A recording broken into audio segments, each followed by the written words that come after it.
And यही चीज अगर आप 30 साल के लिए करेंगे, you will make 27 crore rupees. तो आपने बताया कि आपके खुद के खर्चे जो हैं वो करीब 5,000 रुपए हैं।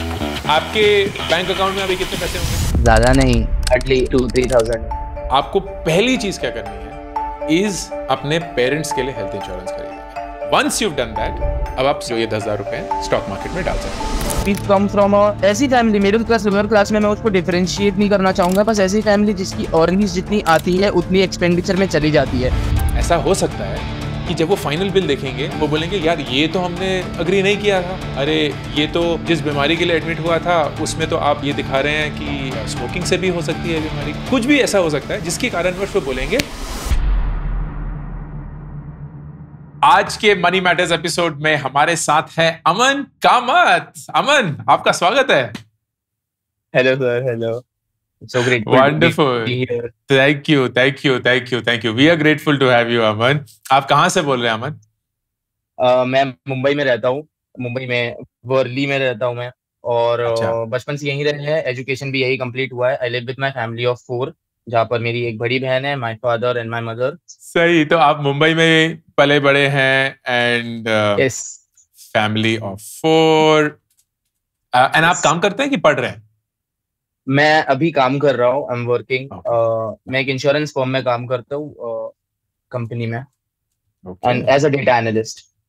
अरे वाह, वेरी नाइस, परफेक्ट। कितना टाइम हो गया आपको अमन काम करते हुए? अभी इस कंपनी में तो मुझे अभी सिर्फ फरवरी, मार्च, अप्रैल 3 मंथ्स हुआ है। This is like Okay. आज थर्ड मंथ खत्म हो जाएगा। यस, तो दिन। Okay, got it. एंड ये आपकी पहली जॉब है? नहीं, इसके पहले मैंने जॉब की है। वो भी एज अ डेटा एनालिस्ट ही था। वहां पर मैंने ऑन अ कॉन्ट्रैक्चुअल बेसिस काम किया था फॉर 10 मंथ्स। Okay. एंड उसके बाद I switched here. Lovely. And education क्या करी है आपने? I have completed my graduation from bachelors in science chemistry, and I graduated in the year 2021। Very nice. तो आपने डेटा फिर पूरा खुद सीखा? मतलब मैं सीखते ही आ रहा हूँ अभी तो। आई am not very very well versed with data.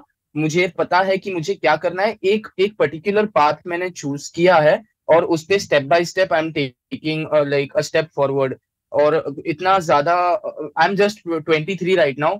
और उस चीज के साथ I am trying to learn as much as I can. तो मेरा जॉब जो है उसके साथ I am trying to learn Excel, SQL, and उसके साथ टाइम के साथ I will be learning softwares like Power BI, और उसके बाद programming as Python. Very nice sir. I love this. आपका it feels like you're enthusiastic about this, and बहुत कम लोग होते हैं जो खुद एक लर्निंग जर्नी पे निकल पाते हैं। तो very nice, I am very very happy for you. And I particularly like the fact कि आपने बोला मैं सिर्फ 23 साल का हूँ, क्योंकि मुझे बहुत सारे 23 साल के लोग मिलते हैं अमन, जिनको लगता है कि वो बूढ़े हो चुके हैं, जिंदगी खत्म हो चुकी है, कभी कुछ नहीं हुआ है, कोई आइडिया नहीं है कि उनको क्या करना है लाइफ में, and they like it's over Ankur, it's over. मतलब कहाँ से ओवर है ब्रो?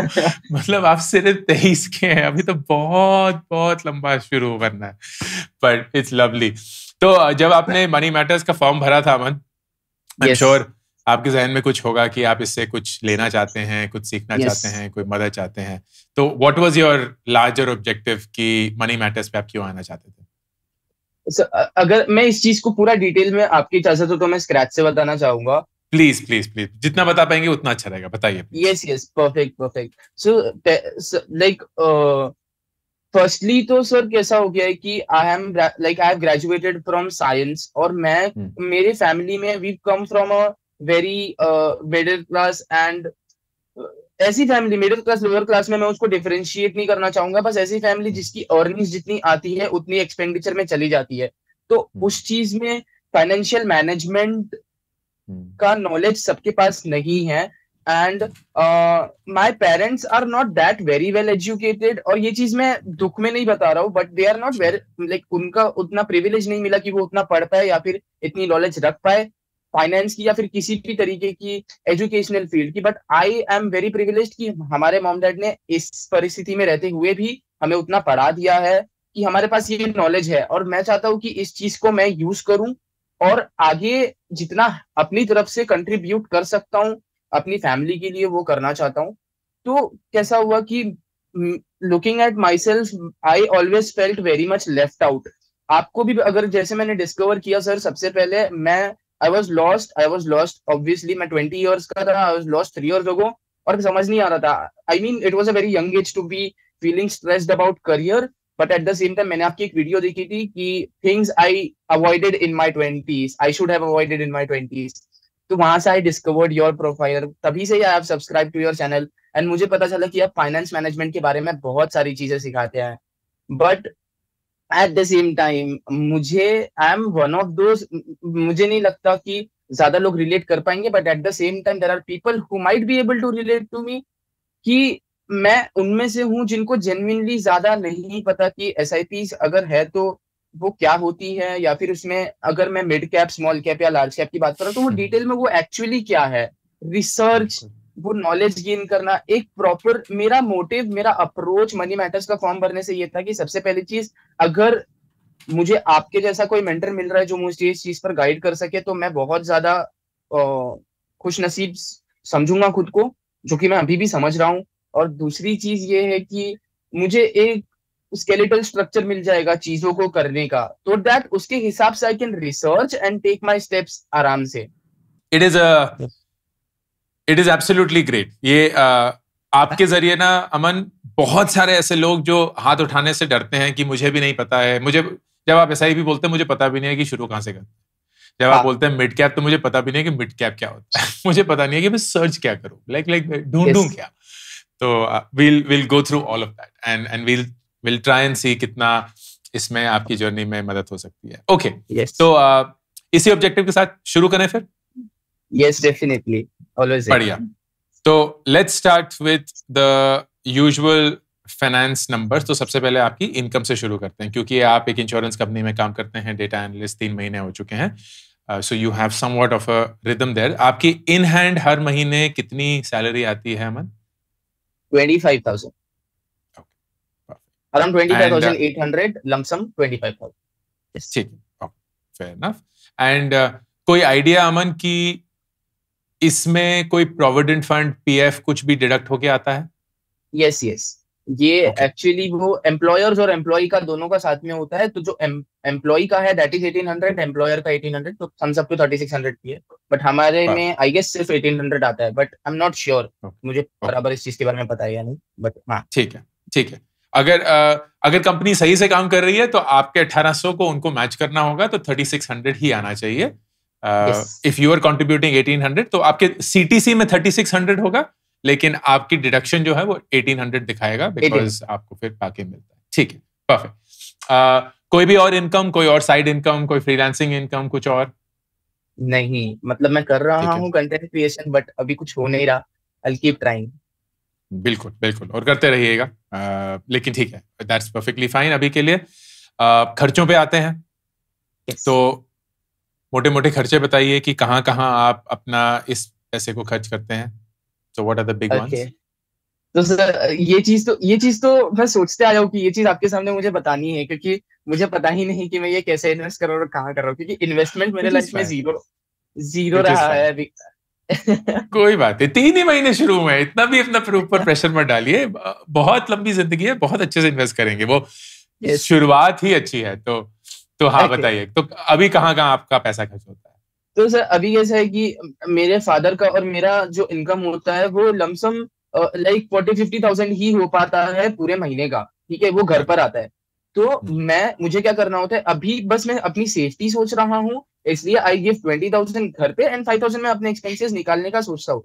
बट उसमें भी अभी क्या हो गया है कि आई मेक म्यूजिक, तो मैं उस चीज में डालने के लिए I kind of try to save money, but वो फिर ऐसा किसी फंड में नहीं जा रहा या कहीं नहीं जा रहा, it is always in the bank में। मेरे तो पैसे मम्मी के पास ही रहते हैं, वो वैसी चीज हो गई है। तो उस चीज को अगर मैं डिस्ट्रीब्यूट टोटली अंडरस्टैंड। मम्मी के पास सबसे ज्यादा जमा पूंजी चली जाती है सैलरी की, और जानी भी चाहिए। ठीक है, yes. तो आपने बताया कि आपके खुद के खर्चे जो हैं वो करीब 5,000 रुपए हैं। क्या 5,000 रुपए में आप अपना सब कुछ अच्छे से कर लेते हैं? लाइक मोबाइल फोन का खर्चा हो गया, कोई सब्सक्रिप्शन हो गए, दोस्तों के साथ बाहर जाना हो गया वगैरह, वो सब आप 5,000 में कर पाते हैं? नहीं, मतलब मैंने ये सब चीजें कट ऑफ ही कर दिया है, क्योंकि मैंने मेरे पर्सनल एक्सपेंसेस की प्रायोरिटी सेट कर ली है। मेरा सिर्फ और सिर्फ ट्रैवलिंग में हार्डली 1500 जाता है, और सारा का सारा मैं म्यूजिक में डालना सही समझता हूँ। तो अगर कोई बीट प्रोड्यूसर है उसे पैसे देने पड़े, वैसा कुछ मतलब कंटेंट। गॉट इट, ठीक है। एंड म्यूजिक में आप क्या करते हैं? मैं 5 साल पहले से म्यूजिक कर रहा हूँ। मैं I started as a rapper and a song writer, और मैं उसी चीज में अपने आप को अपस्किल किए जा रहा हूँ। मैं गाने लिखता हूँ, बनाता हूँ। तो आप अपने म्यूजिक इन्वेस्टमेंट करते हैं, तो लेट्स से 3500 आप उसमें भी डालते हैं, एंड देन फिर आप मदर को 20,000 रुपए दे देते हैं, ठीक है? एंड क्या यही 20,000 है जो आप सही से आप इन्वेस्ट करना चाहते हैं?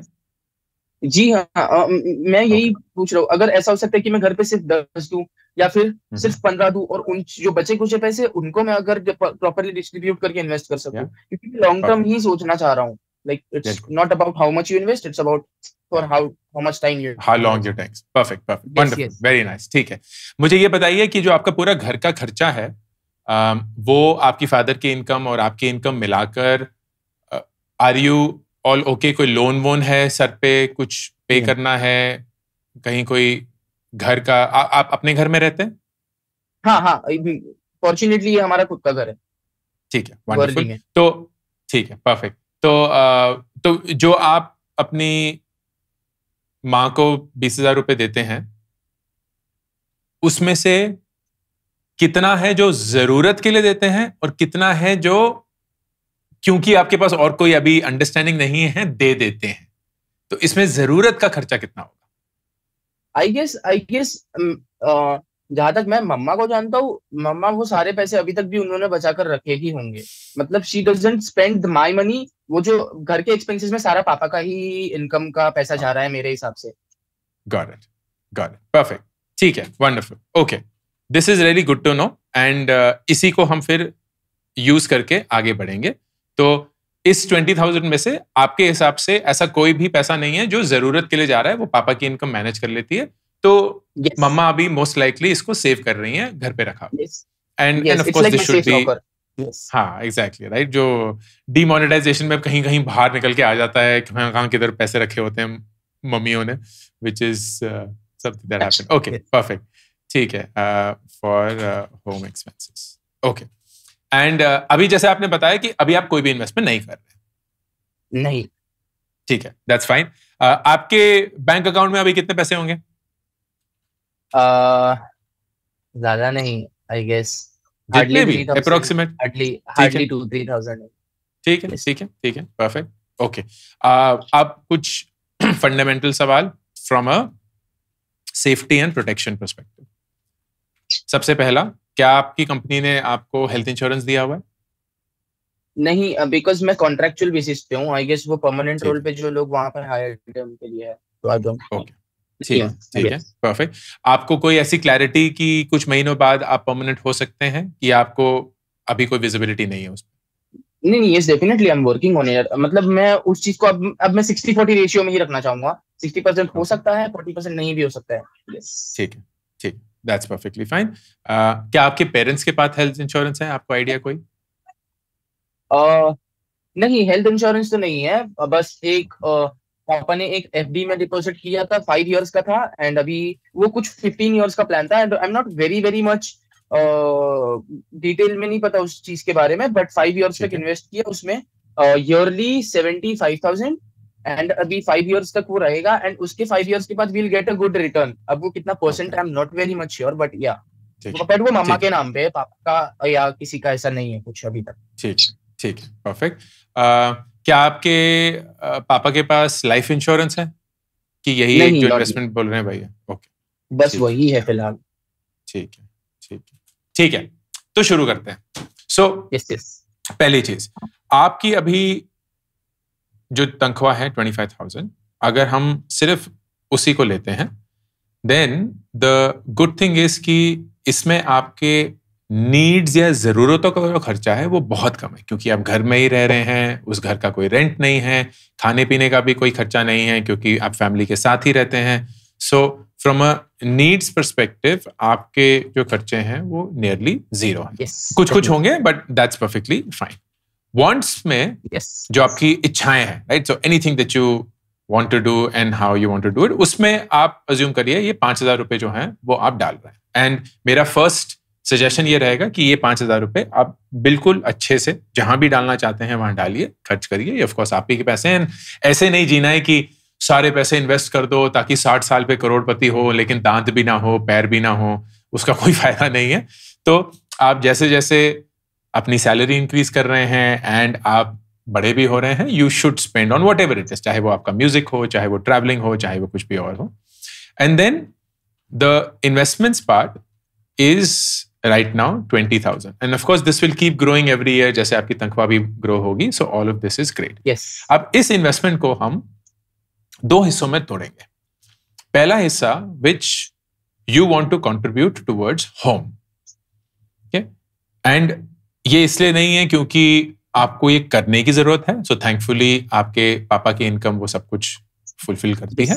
ये इसलिए क्योंकि आप कंट्रीब्यूट करना चाहते हैं. And why should not, it is absolutely the right thing to do. Responsibility समझकर बस करना. बिल्कुल बिल्कुल. And it is the absolute right thing to do. तो what I would say, and इसका कोई सर पैर नहीं है, एक assumption लेके चलते हैं. Of course you can change that assumption. बोलते हैं 20,000 में से 10,000 रुपए आप होम में इन्वेस्ट करेंगे एंड बाकी के 10,000 रुपए आप पर्सनल इन्वेस्टमेंट्स करेंगे. ठीक है. Now the difference is, and जो ये बहुत बड़ी गलती लोग करते हैं, जब वो घर के खर्चे के बारे में बात करते हैं वो अक्सर ये पैसा मम्मा को दे देते हैं क्योंकि मम्मा है तो वो संभाल के रखेगी, वो कहीं रख लेगी, ये सब वगैरह. बट अनफॉर्चुनेटली जैसे आपको पता चला ही गया होगा कि वो पैसा is not placed at the right place. Right. वो बैंक में भी नहीं है, वो तो घर में है. तो every year the value of that money is going down क्योंकि इन्फ्लेशन उसको बीट कर रहा है. एंड स्पेशली अगर उस पैसे की जरूरत नहीं है, then a really smart way of thinking about it is कि वो पैसा भी आप इन्वेस्ट करें. लेकिन वो इन्वेस्ट कहां करें वो अलग होगा. इस पैसे के साथ आप ज्यादा रिस्क नहीं लेना चाहते क्योंकि शायद ये पैसा आपकी सिस्टर अलका की शादी के लिए जाएगा, so you want to save towards that. या कल को कुछ और करना हो, घर का रेनोवेशन करना हो या कुछ घर के लिए लेना हो या जरूरत पड़े, तो इसमें हम ज्यादा रिस्क नहीं ले सकते. हम ज्यादा इसमें सारा पैसा शॉर्ट वो स्मॉल कैप में डाल दो या बहुत एग्रेसिवली किसी रिस्की एसेट में डाल दो, वो नहीं. वो रिस्क हम अपने पैसे के साथ ले सकते हैं क्योंकि यू आर स्टिल 23, आपके पास एक लॉन्ग टर्म पीरियड है इन्वेस्ट करने का, सो you can do all of that. So first, let's look at the home वाला investment of 10,000. इस home वाले investment में आपको पहली चीज क्या करनी है is to buy protection for your family. तो सबसे पहला investment होगा that you have to save this 10,000 rupees to ensure कि आपकी family and आपके पास and आपकी sister के पास health insurance है and आपके और आपके पापा के पास life insurance है. ये दोनों बहुत बहुत ज्यादा जरूरी चीजें हैं क्योंकि कभी भी कुछ भी हो सकता है अमन. एंड अगर खुदा न खास्ता आपके किसी फैमिली मेंबर को या आपको हॉस्पिटलाइज होना पड़ गया तो वो हॉस्पिटल के खर्चे ऐसे होते हैं कि सारी सेविंग्स चली जाएंगी. एंड आपके पापा और आप अर्निंग मेंबर हैं, अभी जैसे आपने बताया वो पैसा आता है, खर्च हो जाता है. अगर कल को आपकी इनकम पे या आपके पापा के इनकम पे कोई स्टॉप आ गया तो you have to ensure that there is protection for your family from a financial perspective. तो my first suggestion will be कि आप इस 10,000 को अगले 2-3 महीने सेव कर सबसे पहला अपने पेरेंट्स के लिए हेल्थ इंश्योरेंस खरीदेंगे. ठीक है. क्योंकि आप वर्ली बॉम्बे में रहते हैं, हेल्थ वहां महंगी ही होगी because your surrounding hospitals will be somewhat expensive so on. तो माई रिकमेंडेशन विल बी 3 से 5 लाख रुपए का आप हेल्थ इंश्योरेंस कवर खरीदेंगे अपने पेरेंट्स के लिए. द गुड थिंग इज आपके दोनों पेरेंट्स अभी काफी यंग है, they are not even senior citizens, तो आपको काफी अच्छे प्राइस पे मिल जाएगा. Let me just very quickly check real time कि ये क्या हो सकता है. ये आपको अप्रोक्सीमेटली 20 से 25,000 रुपए मिलेगा साल का. ठीक है. Okay. आप इसको मंथली में भी ले सकते हैं तो मंथली अराउंड 2,000 to 2,500 पड़ेगा आपको. ओके. ठीक है. So first thing that you will do is कि आप लेट्स से 3 महीना इस पैसे को सेव करके Aman you will buy your family a health insurance plan. इस हेल्थ इंश्योरेंस प्लान में आप भी कवर्ड होंगे, आपके दोनों पेरेंट्स भी कवर्ड होंगे, सिस्टर कवर नहीं होगी. अगर आप सिस्टर को ऐड करना चाहते हैं तो because she is also very young तो थोड़ा सा ही ज्यादा आएगा, it will not be significantly higher, but you should get this in about 25,000 rupees. ठीक है, तो ये पहली चीज करेंगे। इसके लिए आपको 2.5 महीने सेव करना पड़ेगा, but that is absolutely the right investment to make. ठीक, फिर लाइफ इंश्योरेंस। अब लाइफ इंश्योरेंस आप दोनों के लिए मत लीजिए, लाइफ इंश्योरेंस आप अपने फादर के लिए पहले ले सकते हैं, and because he is 51, so you can start for that and buy it for let's say 10 years। तो अगर आप 50 लाख रुपए का ये कवर लेते हैं, मतलब 50 lakhs is the insurance amount covered for life, this will come to around 2,000 rupees a month, 2,000 to 2,100 rupees a month। ठीक, टर्म इंश्योरेंस प्लान लेना होगा आपको, so I am going to now tell you all of these things, क्योंकि I assume कि आपको ये सब चीजें नहीं पता है। तो हेल्थ इंश्योरेंस में आपको सिर्फ 3 चीजें नोट करनी होंगी अमन। नंबर 1 कि जो भी आप रूम लेंगे हॉस्पिटल में, उस रूम के रेंट का कोई लिमिट नहीं होना चाहिए। मतलब आपको जो भी रूम चाहिए होगा आप वो ले सकते हैं। बहुत सारी पॉलिसीज में एक रूम रेंट का लिमिट होता है कि जितनी आपकी पॉलिसी होती है आप उसी के अकॉर्डिंग एक रूम ले सकते हैं। अगर आप ज्यादा लेते हैं तो आपका एक्स्ट्रा तो आपको खुद की पॉकेट से देना पड़ेगा, लेकिन पूरे का पूरा बिल उसी रेशियो में भी आपको पूरा देना पड़ेगा। तो दवाइयों के लिए भी ज्यादा देना पड़ेगा, डॉक्टर के विजिटेशन के लिए भी ज्यादा देना पड़ेगा, एक्सेट्रा। ठीक, तो आप रूम रेंट पे कभी कोई लिमिट नहीं डालेंगे। Number 2, you have to check for what is called your payout ratio. मतलब जो सारे क्लेम्स इस इंश्योरेंस कंपनी को मिलते हैं, उसमें से कितने क्लेम प्रोसेस हो जाते हैं या पे आउट हो जाते हैं। You are looking for insurance company जिसका कम से कम 99% पे आउट होना चाहिए, मतलब नियरली सारे ही पेड आउट हो जाते हैं। एंड नंबर 3, जहां आप रहते हैं वहां के जो मेन हॉस्पिटल्स हैं, जहां आप अक्सर जाते हैं या जाना पड़ेगा अगर आपको जाना हो, वहां इस इंश्योरेंस कंपनी का कैशलेस फैसिलिटी है या नहीं। मतलब आपको कोई कैश नहीं देना पड़ेगा, अगर आप भर्ती हो जाएंगे तो आपके एग्जिट या डिस्पर्सल में ही आपका वो पूरा सेटलमेंट ऑटोमेटिकली ओके। इस चीज लाइक मतलब बहुत सिली भी हो सकता है, बट नहीं प्लीज सारे सवाल पूछे, खुल के पूछेगा। यस, ये क्लेम्स पे आउट होने का टर्म मुझे आप थोड़ा एलैबोरेट करके समझा सकते हो तो? हाँ जी, हाँ। तो इसेंशियली क्या होता है, बहुत बार नहीं, अक्सर ऐसा हो सकता है कि आप एक एग्जांपल देता हूं, लेट्स से आप किसी भी कारणवश हॉस्पिटलाइज हो गए। तो प्रोसेस क्या होता है लाइफ इंश्योरेंस का? प्रोसेस ये होता है कि जैसे ही आप एडमिट होते हैं अमन, आप अपनी इंश्योरेंस वेंडर को इन्फॉर्म करते हैं कि मैं एडमिट हो चुका हूं एंड इस कारण से एडमिट हुआ हूं, what ever that illness is, what ever that surgery is and what not. And usually hospital और इंश्योरेंस कंपनी की एक अंडरस्टैंडिंग होती है कि ये जो इलनेस या ये जो सर्जरी है उसका अप्रोक्सीमेट कितना दिन आप हॉस्पिटल में रहेंगे। लेट्स से 3 दिन रहेंगे, तो मोटा मोटा एक खर्चा अज्यूम किया जाता है। एंड जैसे क्रेडिट कार्ड की लिमिट बनती है कि आपको क्रेडिट कार्ड की 3 लाख रुपए की लिमिट मिलती है, वैसे ही आपको एक इंश्योरेंस अमाउंट अप्रूव किया जाता है। तो आपको एक अप्रूवल आता है कि आपको 50,000 रुपीज का हॉस्पिटल बिल अप्रूव हो गया। Now, at the time of your dispersal, जब आप एक्चुअली उस हॉस्पिटल से डिस्पर्स हो जाएंगे, तब आपको वो हॉस्पिटल का बिल सेटल करना होता है। एंड उस टाइम पे हॉस्पिटल जो है वो इंश्योरेंस कंपनी को बिल भेजता है with all the details, doctor का खर्चा कितना हुआ, सर्जरी का खर्चा कितना हुआ, ऑपरेशन थिएटर का खर्चा कितना हुआ, वगैरह वगैरह वगैरह। एंड इंश्योरेंस कंपनी फिर उसको अप्रूव करता है। ऐसा हो सकता है कि जब वो फाइनल बिल देखेंगे वो बोलेंगे यार ये तो हमने अग्री नहीं किया था, ये तो आपने कुछ अलग कर दिया, ये तो कुछ अलग कर दिया, अरे अमन तो स्मोक करता है, ये तो हमें पता ही नहीं था, अरे ये तो जो जिस बीमारी के लिए एडमिट हुआ था उसमें तो आप ये दिखा रहे हैं कि स्मोकिंग से भी हो सकती है बीमारी। कुछ भी ऐसा हो सकता है जिसके कारणवश वो बोलेंगे we do not approve this. Okay, now you don't want that ना, क्योंकि आपका पहले तो प्री अप्रूवल आ गया था, लेकिन एक्चुअली जब बिल पे करना होगा तब वो बिल क्लियर ही नहीं हुआ। So you want to work with an insurance company जहां आपको काफी हद तक पता है that if I have not lied about anything, कि मैं स्मोक नहीं करता हूं, मैं ड्रिंक नहीं करता हूं, मैं ये सब वगैरह वगैरह, then 99% of the times if I submit a bill it will get approved. तो जो भी हाईएस्ट क्लेम सेटल होगा एट द लोएस्ट कॉस्ट वो ले लीजिएगा, बिकॉज देन यू नो कि आपको एक अच्छा सा क्लेम सेटल मिल रहा है। आपका कोई रेंट नहीं है, and you are paying the lowest for that coverage. Does this make sense? Yes, definitely. Perfect. Life insurance में भी बहुत तरीके के life insurance होते हैं, but there is something called the term insurance. Term insurance का मतलब it is insurance only for one thing called death. तो अगर उस टर्म में, जिस टर्म के लिए आप ये इंश्योरेंस ले रहे हैं, आपकी डेथ हो जाती है और लॉस ऑफ लाइफ होता है, so your appointed family gets that amount. Okay. बहुत लोगों को ऐसा लगता है कि हम ये क्यों ले रहे हैं, क्योंकि of course we don't wish that we will die, तो why are we paying for something जहां हम चाहते ही नहीं हमारे साथ ये हो, क्योंकि अगर नहीं होगा तो फिर कोई पैसा नहीं मिलता. But the reason why term insurance is the best one is क्योंकि आपको मैक्सिमम कवर मिलता है for the lowest amount possible.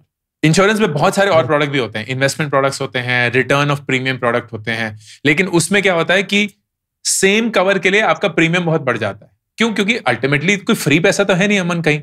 अगर आप कहीं से पैसा किसी से वापस मांग रहे हैं तो उनको भी वो पैसा कहीं से बनाना ही पड़ेगा ना.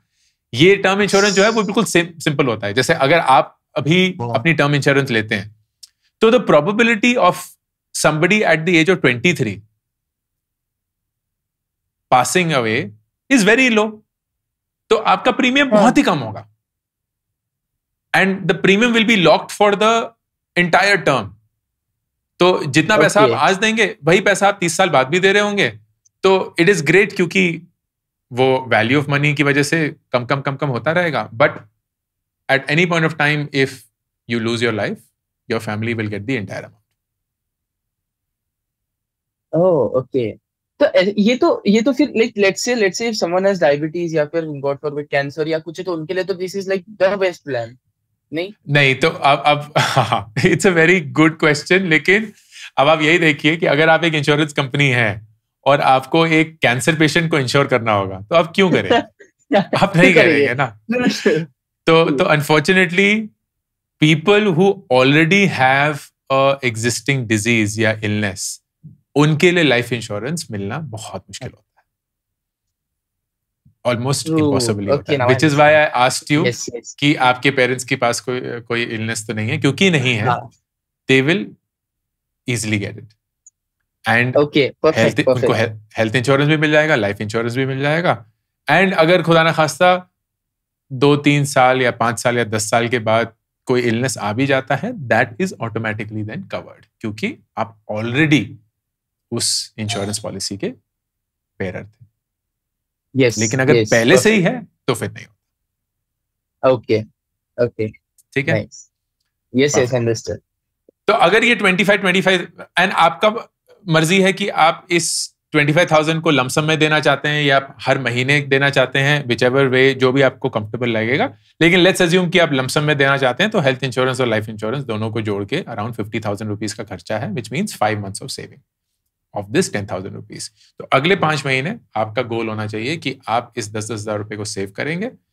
3 महीने बाद हेल्थ इंश्योरेंस पहले खरीदेंगे, फिर उसके 2 महीने बाद लाइफ इंश्योरेंस खरीदेंगे. So your parents and you will be at least secure from a life perspective and health perspective, जो कि बहुत जरूरी है at this income and also at this as.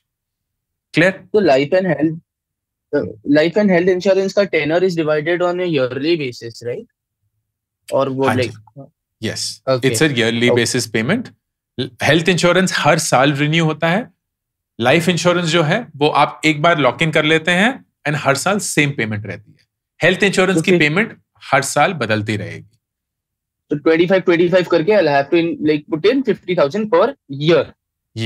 Per year you will have to put in that 50,000, which in my view is a good investment to make, because this is like 4,000 rupees a month and this constantly protects your family. Yes, definitely. ठीक है? Okay. Once you've done that, and the right way to do it is कि आप इसको एक SIP के रूप में देखिए. तो 2,000 रुपए या 2,500 रुपए हेल्थ इंश्योरेंस में हर महीना चला गया, 2,500 रुपए लाइफ इंश्योरेंस में हर महीना चला गया. तो बाकी के जो बच गए 5 या 6,000 रुपए, उसको फिर आप इन्वेस्ट कर सकते हैं इन इन्वेस्टमेंट फॉर योर फैमिली. अब उसको कैसे करेंगे? You will, and this will be my suggestion, 50% in what will call safe assets. And safe assets क्या होंगे? जहां हम ज्यादा रिस्क नहीं ले रहे हैं, तो इनको बोलते हैं debt mutual funds. And debt mutual funds में आप DEBT, डेट म्यूचुअल फंड्स में आप fixed rate of return assets में इन्वेस्ट करते हैं. ज्यादा रिटर्न नहीं मिलता है, 7-8% मैक्सिमम, लेकिन स्टेबिलिटी रहती है, which is perfectly fine. Bank FD, जैसे bank FD, but you are not going to put it in a bank FD necessarily, क्योंकि बैंक FD का यूजुअली कम रेट ऑफ रिटर्न होता है. डेट म्यूचुअल फंड्स थोड़े से और फिक्स्ड एसेट्स में भी इन्वेस्ट करते हैं जिनका थोड़ा सा हायर रेट ऑफ रिटर्न होता है. कॉर्पोरेट बॉन्ड्स हो सकते हैं, गवर्नमेंट ट्रेजरी हो सकते हैं वगैरह. कॉम्प्लिकेट करने की जरूरत नहीं है, आई am just largely telling you. तो उनका थोड़ा सा ज्यादा रेट ऑफ रिटर्न होता है. तो आप एक डेट म्यूचुअल फंड में SIP शुरू कर सकते हैं ऑफ से 2,500 rupees a month. And then एक large cap mutual fund SIP of another 2,500 rupees a month. अब लार्ज कैप क्या होता है? स्टॉक एक्सचेंज पे बहुत सारे अलग अलग साइजेस की कंपनी होती है. सबसे बड़ी होती है what are called large cap companies. ये कौन सी कंपनीज है? रिलायंस, टाटा, इन्फोसिस, HDFC, जो बहुत बड़ी बड़ी कंपनी है जिनके नाम हमें पता है. These companies by definition are very stable, they're very big, they're very consistent in their performance. तो है तो ये स्टॉक मार्केट हर रोज ऊपर नीचे तो होता रहेगा, लेकिन it is a lot less risky than other companies, क्योंकि ये large size companies हैं and these are stably run companies. तो इसका सबसे बढ़िया इंडेक्स जो मुझे लगता है that is called the Nifty 50 index. Nifty 50 index is investing in the top 50 companies of India. वो जो भी 50 होंगी, आपको उसमें दिमाग नहीं लगाना, वो कोई और आपके लिए कर रहा है. आप सिर्फ Nifty 50 के एक इंडेक्स म्यूचुअल फंड को खरीदेंगे, उसके SIP शुरू करेंगे. जैसे जैसे वो कंपनीज चेंज होती रहेंगी, आपका इन्वेस्टमेंट चेंज होता रहेगा. You don't have to think twice about कि कितना खरीदना है कि नहीं खरीदना है, कौन सी कंपनी में डालना है, वो सब आपको नहीं सोचना है. yes. तो आपने अभी तक कोई भी डीमैट अकाउंट खोला है? हाँ, ग्रो पर है, बट उसको यूज हालांकि किया नहीं है. That's perfectly fine. तो आप ग्रो यूज कर सकते हैं, it is perfectly fine. Zerodha use कर सकते हैं, कोई भी और यूज कर सकते हैं, कोई डिफरेंस नहीं होता है. ये सारे इंटरमीडियरी हैं. तो आप जब म्यूचुअल फंड या कोई भी स्टॉक खरीदते हैं, इनके पास नहीं रहता है, रहता डिपॉजिटरी में ही है, जो कि एक गवर्नमेंट बॉडी है. इनके थ्रू खरीदते हैं. जैसे मेक माई ट्रिप जब आप खरीदते हैं तो विस्तारा या इंडिगो की टिकट खरीद रहे हैं, तो उड़ना आपको इंडिगो पे है. मेक माई ट्रिप से तो आप सिर्फ टिकट खरीद रहे हैं. It's the same way. तो आपका म्यूचुअल फंड जो होगा वो आप कभी भी ऐप पे देख सकते हैं, ग्रो की ऐप पे, कि कितना वैल्यू है, क्या है वगैरह वगैरह. And you can also search for it. So what do you have to search for? First, ये अपनी फैमिली के लिए है, search for a debt mutual fund. Debt mutual fund. And जो भी आपको सबसे बड़े साइज का लगेगा, नाम जाना पहचाना होगा, HDFC, ICICI, SBI, जो भी होगा, आप उसमें SIP शुरू कर सकते हैं. And second will be look for a Nifty 50 index mutual fund. वो भी जो भी आपको अच्छा लगेगा, HDFC का, ICICI का, किसी का भी, go for that and start the SIP of 2,500 rupees per month in both of them. ठीक है. अब इससे क्या हुआ, फैमिली को समराइज करेंगे. 2,500 rupees every month health insurance, 2,500 rupees life insurance, 2,500 rupees fixed rate of return assets, and 2,500 rupees stock market top 50 companies of the country. ये आपके पेरेंट्स और आपकी फैमिली के लिए प्लानिंग होगी. ये जो होम में जा रहे थे 10,000 इसको डिस्ट्रीब्यूट किया हमने. परफेक्ट. बिल्कुल बिल्कुल ठीक है. तो इससे आपका होम का अच्छा सा रिटर्न बन चुका है. तो गिव यू अ सेंस कि ये रिटर्न क्या होगा. अगर आप 10 साल के लिए इसको इन्वेस्ट करेंगे, यही जो 5,000 रुपीज आप हर साल इन्वेस्ट कर रहे हैं, तो this will grow to about 12 lakh rupees. ठीक है. यही अगर आप 15 इयर्स के लिए इन्वेस्ट करेंगे तो ये 25 लाख हो जाएगा. यही अगर 20 इयर्स के लिए इन्वेस्ट करेंगे तो 50 लाख हो जाएगा. So it will keep growing and growing nicely. ठीक. And the good thing is कि ये आप फैमिली के लिए कर रहे हैं, तो जब भी ये पैसा चाहिए होगा, वो म्यूचुअल फंड बेच दीजिए एंड फैमिली को दे दीजिए, फिर से शुरू कर लीजिए. एंड दिस इज अज्यूमिंग कि आप वही 5,000 रुपए इन्वेस्ट करते रहेंगे. आपकी तो तनख्वाह भी बढ़ रही है, तो अगर वो तनख्वाह बढ़ती भी रहेगी and if you do a 10% annual step up, तो यही जो 10 साल में आपको 12 लाख मिलने थे, उसके 17 लाख हो जाएंगे. तो अगर आप हर साल 10% से बढ़ाते रहेंगे, 5,000 का 5,500, फिर so on, you will make far more money. ठीक है. दिस इज फॉर योर घर। अब आते हैं आपके पर्सनल 10,000 रुपए के इन्वेस्टमेंट में। अब यहां आप ज्यादा रिस्क ले सकते हैं क्योंकि you are young and you also want to make sure कि ये लंबे पीरियड के लिए आप इन्वेस्ट करेंगे। इसके लिए हम 3 म्यूचुअल फंड डालेंगे। आप ऑलरेडी 3,600 का प्रोविडेंट फंड इन्वेस्टमेंट कर रहे हैं, तो from a fixed rate of return आपकी इन्वेस्टमेंट्स ऑलरेडी अच्छी हैं, उससे ज्यादा आपको जाने की जरूरत नहीं है। अब आप सारा का सारा पैसा जो ये 10,000 रुपए हैं स्टॉक मार्केट में डाल सकते हैं। My recommendation is the following, आप 40% डालेंगे निफ्टी 50 में, which is again your large cap, ठीक है। इसमें आप डालेंगे 4,000 रुपए। फिर आप 30% डालेंगे what is called mid cap. Mid cap क्या है? Mid cap is the next set of companies. तो पहले लार्ज साइज कंपनीज हैं, फिर मिडिल साइज कंपनीज हैं, फिर स्मॉल साइज कंपनीज हैं। By definition Aman, large size companies में रिटर्न कम है क्योंकि रिस्क भी कम है। मिडिल साइज कंपनीज में रिटर्न ज्यादा है लेकिन रिस्क भी ज्यादा है। स्मॉल साइज कंपनीज में रिटर्न सबसे ज्यादा है लेकिन रिस्क भी सबसे ज्यादा है। रिस्क का मतलब कि पैसा आपका ऊपर नीचे ज्यादा जाएगा।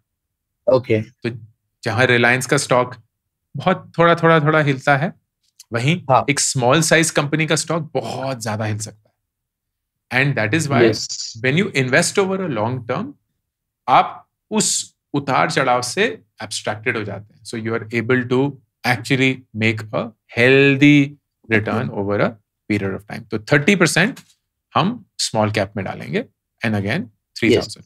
एक्सपेंस रेशियो बता देता हूं। एक्सपेंस रेशियो म्यूचुअल फंड में क्या होता है, क्योंकि म्यूचुअल फंड फ्री में तो नहीं है, कहीं तो उसको पैसे देना पड़ेगा। तो it is called expense ratio. Expense ratio का मतलब what percentage of your investment will the mutual fund keep for its expenses. तो अज्यूम करिए अगर एक्सपेंस रेशियो 1% है और अगर आप 100 रुपए इन्वेस्ट कर रहे हैं तो 99 rupees will be invested and 1 रुपए म्यूचुअल फंड अपने खर्चे के लिए रख लेगा। Okay. So, what do you want? You want the expense ratio to be as low as possible. And usually expense ratio जो होते हैं वो 0.5 से 2% के बीच में होता है। तो कोई भी ऐसा म्यूचुअल फंड जिसका साइज बहुत बड़ा है, मतलब बहुत सारे लोगों ने उसमें इन्वेस्ट किया हुआ है एंड उसका एक्सपेंस रेशियो कम है, आप हिस्टोरिकली अगर देखेंगे तो 5 साल में कंसिस्टेंट रिटर्न भी दिए हुए हैं, पिक दैट। मैं रिकमेंडेशंस नहीं देता हूं इस एपिसोड में, तो मैं एग्जैक्टली आपको बताऊंगा नहीं कि कौन सा आप लेना चाहिए कौन सा नहीं, but you can do your search and data analyst है, तो यही तो काम है। तो एग्जैक्टली, तो 30% for a mid cap mutual fund and then 30% for a small cap mutual fund. अगर आप ये करेंगे, you should get about 18% return over a period of time. मोटा ऊपर नीचे भी हो सकता है, but over a period of time you should get a 18% return.